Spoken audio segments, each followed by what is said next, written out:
Eles foram os banqueiros de reis, os guardiões de relíquias sagradas e a força de elite mais temida da Idade Média. Por quase 2 séculos, os Cavaleiros Templários foram o símbolo máximo do poder cristão no Oriente. Mas em uma única noite de sexta-feira, em 1307, o império que construíram desmoronou sob acusações de heresia, rituais obscuros e traição. Quem eram esses homens que juravam pobreza enquanto acumulavam as maiores fortunas da Europa? Como uma ordem de monges guerreiros mudou a economia do mundo e, finalmente, por que foram destruídos com tanta violência? Hoje mergulhamos na poeira das cruzadas para separar o mito da realidade. Esta é a história completa da Ordem dos Templários. A história começa no rescaldo da Primeira Cruzada. Jerusalém havia sido capturada pelos cristãos em 1099, mas as estradas que levavam à Cidade Santa eram perigosas, infestadas de bandidos e patrulhas sarracenas. Em 1119, um nobre francês chamado Hugues de Payens, junto com 8 companheiros, apresentou-se ao rei Balduíno II de Jerusalém com uma proposta radical: criar uma irmandade religiosa que vivesse sob votos monásticos, mas que empunhasse a espada para proteger os peregrinos. O rei aceitou e lhes deu como sede uma ala da mesquita de Al-Aqsa, que os cruzados acreditavam estar construída sobre as ruínas do antigo Templo de Salomão. Daí veio o nome, Ordem dos Cavaleiros do Templo. Nos primeiros 9 anos, os templários eram poucos e pobres. Seu selo oficial retratava 2 cavaleiros montados em um único cavalo, simbolizando sua pobreza e humildade. Mas tudo mudou em 1229, no Concílio de Troyes. Graças à influência de São Bernardo de Claraval, o monge mais poderoso da Europa, a ordem recebeu o reconhecimento oficial do Papa. Bernardo escreveu em louvor da nova milícia, definindo o templário não como um assassino, mas como um soldado de Cristo que matava o mal, não o homem. A partir desse momento, as doações começaram a fluir. Terras, castelos, vilarejos e dinheiro foram dados por nobres em busca de redenção espiritual. Em 1139, a bula papal Omnidatum Optimum concedeu à ordem privilégios extraordinários. Eles não pagavam impostos, podiam cruzar fronteiras livremente e respondiam apenas e exclusivamente ao Papa. Eles haviam se tornado um estado dentro de vários estados. A vida de um templário era uma contradição ambulante. Eles viviam sob uma regra latina rigorosa. Eram proibidos de caçar, de rir excessivamente e até de abraçar suas próprias mães. Suas vidas eram divididas entre o serviço divino e o treino militar exaustivo.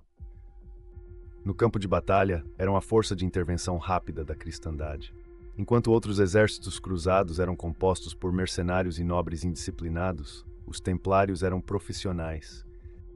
Eles tinham uma regra de ferro: nunca recuar a menos que as ordens fossem 3 contra 1.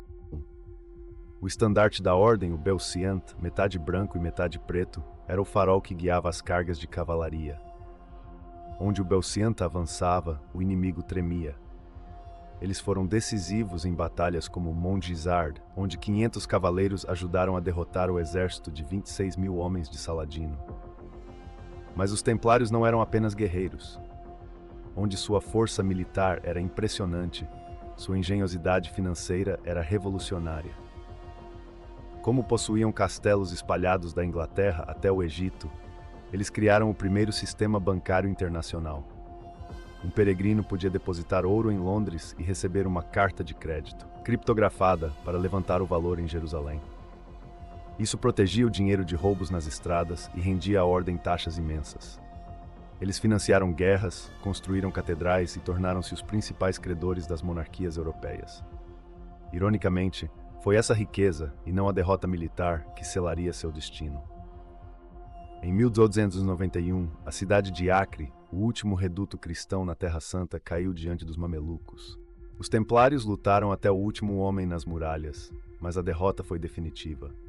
Sem uma Terra Santa para proteger, a ordem perdeu seu propósito original. Eles se retiraram para Chipre e para suas vastas propriedades na Europa.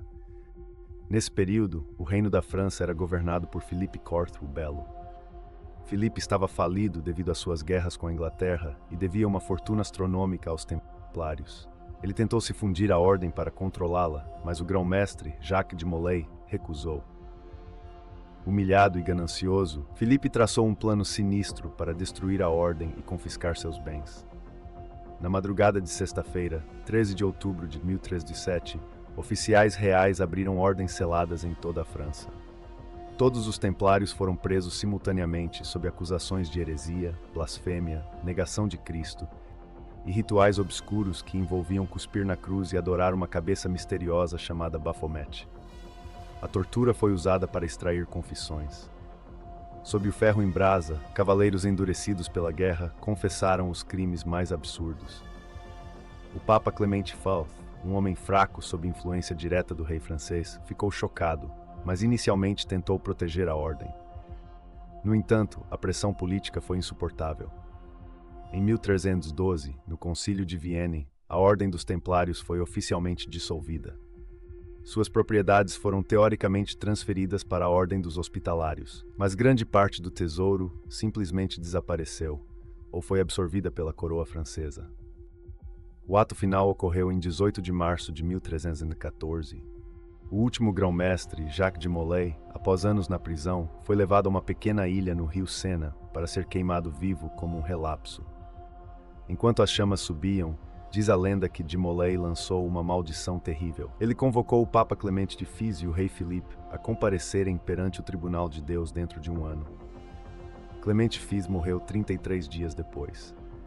Filipe o Belo morreu em um acidente de caça em novembro do mesmo ano. A dinastia dos Capetos, que governava a França há séculos, colapsou pouco tempo depois, com todos os filhos de Filipe morrendo sem deixar herdeiros varões. Para os contemporâneos, a maldição dos Templários era real. A ordem estava morta, mas a lenda estava apenas começando. O fim abrupto dos Templários deixou perguntas sem resposta que alimentam a imaginação humana até hoje. O que aconteceu com a frota que partiu de La Rochelle na noite das prisões? Onde está o lendário tesouro da Ordem? Seriam eles os guardiões do Santo Graal ou da Arca da Aliança? A influência dos Templários sobreviveu na maçonaria, na Ordem de Cristo em Portugal, que liderou as grandes navegações, e em inúmeras teorias da conspiração. Mas além das lendas de tesouros escondidos, o verdadeiro legado dos Templários é histórico. Eles foram os arquitetos do mundo moderno, pioneiros das finanças globais e exemplos máximos do espírito de sacrifício e disciplina medieval.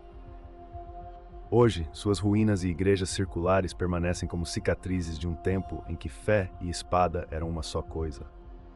Os cavaleiros se foram, mas a cruz vermelha ainda brilha nas sombras da nossa história, lembrando-nos que às vezes o maior tesouro não é o ouro, mas o segredo.